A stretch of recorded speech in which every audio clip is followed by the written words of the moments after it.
Kung gusto mong bumalik ang ex mo, all about motivation. Pero hindi ito yung karaniwang tinuturo natin na gawin nating motivated ang ex mo. Ang ibig sabihin ko po rito mga utol, sirain natin, wasakin natin, at talagang i-eliminate natin yung nagmo-motivate sa kanya o yung magiging motivation niya. Kasi human nature mga utol, pagka kayo po ay nakakaramdam ng struggle, mga paghihirap, sufferings, o halimbawa nga po katulad nga po ng isang breakup, natural lang naman po na kayo po ay gagapang doon, mag-iisip-isip. Ang iba nga po kahit kayo po ang dumper ay may stress din at magkakaroon din po ng mga tension. So meaning based on human psychology mga kapatid ay hahanap ka ng paraan para malabanan mo to, para malagpasan mo to, or para masurvive mo to utol. Yan din po ang rason kung bakit magkausap tayo ngayon. Kasi nga po, naghahanap po tayo ng kasagutan. Nagre-research po tayo at humahanap nga po tayo na makakatulong sa atin sa struggles na nararamdaman po natin at sakit na na-experience natin galing sa breakup.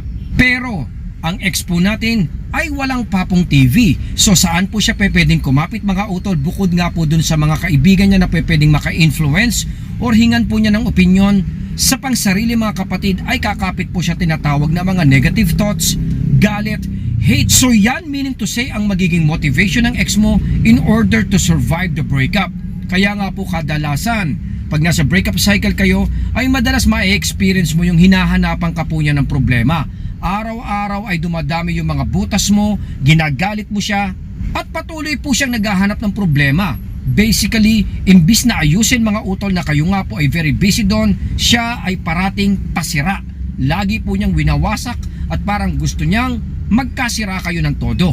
Kaya kung napapansin, nararamdaman nyo na sobrang hirap yung makausap man lang siya makasama or lalo na halimbawang mapabalik mo siya sa isang relationship mga utol dahil ginagamit po niya ito bilang defense mechanism.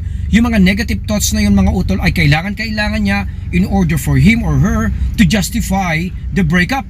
So meaning to say na sinasabi ko nga pong sirain mo, i-demolish mo yung motivation na yun mga utol ay kailangan unang-unang first step natin ay hindi niya dapat maramdaman na meron siyang kaaway. Kaya wag niyo po siyang papatulan at wag niyo po siyang aawayin. Normal na normal kasi yung mga negativity pagdating ng breakup at dito po tayo nagkakamali bilang dumpy mga kapatid dahil nga po tayo ay nasasaktan, papatol tayo ng papatol. Yung marinig lang natin na may sinabi siyang mga ganon kapatid ay sumusugod na po tayo. Pag may nabalitaan kami nagsabi sa iyo na ganito yung mga pinakita mo sa kanya o ipinaramdam mo sa kanya mga utol, nandun kagad tayo para ayusin natin ang mga problema. Gusto nating depensahan, gusto nating ipagtanggol ang ating sarili. Sa vlog na ito ay tinuturo na ito po ay mali mga utol. Kung hindi naman po inaapakan ng pagkatao natin, ay hindi po natin kailangan patulan ng ex natin mga utol dahil if ever nagagawin mo yon, lalo mo lang po siyang matutulungan doon sa motivation na gusto niyang gamitin sa iyo in order to survive the breakup. Remember, sinabi ko, ikaw may papong TV, siya wala. So ano nga hanapin niya? Galit, angas, hate, and problema. Simpleng-simple lang naman yung paliwanag natin. Pagka ang isang breakup or relationship ay maraming problema, maraming negativity, mas lalong naiisip ng ex natin na buti wala na ako doon, okay at nakalagpas na ako doon kasi kita mo, walang kakwenta-kwentang relationship mga utol, di ba? So lalo niyang na-validate if ever na nakikita niya na naging palpak or pumapalpak or pumalpak nga po ang isang relationship. Kaya the more na humahabol ka, the more na nag-i-strive ka, gusto niya yon mga utol. Bakit? Although tinatanggihan niya o nire-refuse niya or probably inaaway ka niya mga utol, gusto niya yon deep inside. Dahil the more na nakikita niya yon, the more na nakikita niya yung mga post-breakup depressions or mistakes mo. Eh di ba sabi ko nga po earlier, gusto niya ng away, gusto niya ng problema, gusto niya yung nagpapakasira ka in order para makuha niya yung justification na gusto niya sa nangyaring breakup. Kaya sa mga coaching, ang lagi ko nagiging papel kung merong nagpapaturo po sa akin o umaattend ng consultation mga utol, ay sinusubukan ko po silang awatin. Kaya sobrang ginaguide ko sila na mailagay ko sila sa tamang position. Kasi the more na hinahabol or for example kayo po ay nakikipag-connect sa ex mo, the more na magkakamali ka, the more na dadami yung negativity na dapat nga po nating iwasan. So kanina earlier sinabi ko nga po yung first step natin na iparamdam sa ex mo na wala siyang kaaway, na iparamdam sa ex mo na hindi ka papatol at hindi ka sasali doon sa breakup struggles na nararanasan niya. Kaya kung malinaw na sa inyo to mga utol, ang dapat bigyan natin ng pansin, instead na habulin ng ex mo or mataranta tayo sa pinapakita at nangyayari ngayon mga utol, ay magsimulang iparamdam mo sa kanya na wala siyang makakaaway sa breakup struggles na to. Kaya kung may alam kang, for example, na pag-awayan ninyo mga utol, walang masama kung humingi ka ng apology. Walang masama kung ito po ay ayusin natin dahil ang kailangan na tinuturo nga po natin sa ating mga coaching session ay yung tinatawag ko na graceful exit.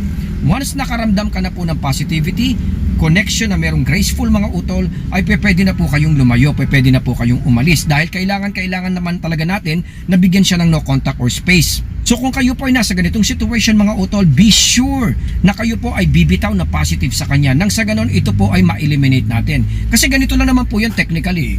Ang mangyayari, magkakaroon ng isang breakup, normal yun. Pagka kayo po ay nagkaroon ng breakup, natural parehong tao ay tensyonado. Yung isa yung takot, yung isa naman po ay gustong kumawala, gustong lumayo, gustong magkaroon ng relief. So nape-pressure yung isa. So both of you mga utol ay nagkakaroon po ng struggles because of the breakup. So what will happen is after a few days, kung kayo po ay makakaramdam ng relief mga utol, ay makakaranas naman po kayo ng tinatawag na slight emotional struggles. Pag ito po ay na-experience natin mga utol, ay for sure hahanap po tayo ng mga ways para malagpasan ito mga utol. At during the process, hindi malayong hindi ka magalit. Kasi nga po, habang galit ka mga kapatid, ay nagkakaroon ka ng coping mechanism. Ikaw ay lumalakas. Mas mararamdaman mo na you feel much more better kung halimbawang hate mo yung taong yun. Dahil during that time, ay madja-justify mo sa sarili mo na hindi siya karapat-dapat sa'yo.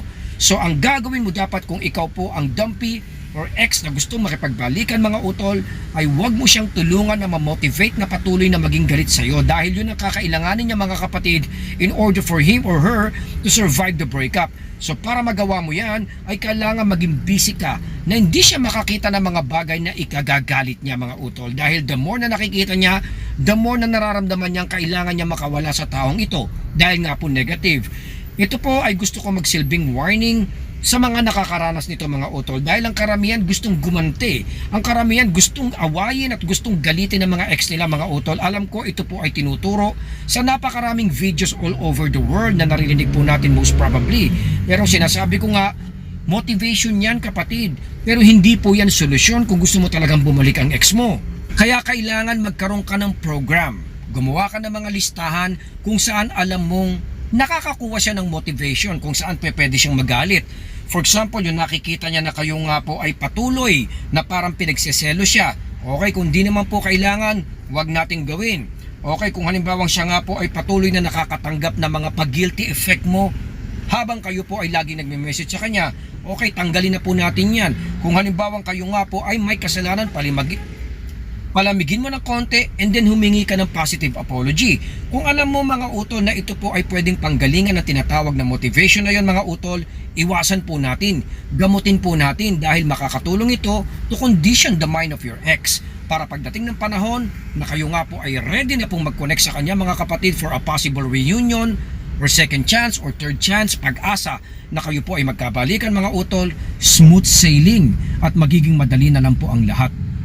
Hanggang dito na lang po muna si Papong TV. Maraming salamat po sa inyong lahat. Patuloy po nating suportahan at siyempre po bantayan po natin ang ating pamilya. Maraming salamat po sa inyong lahat. Papong TV,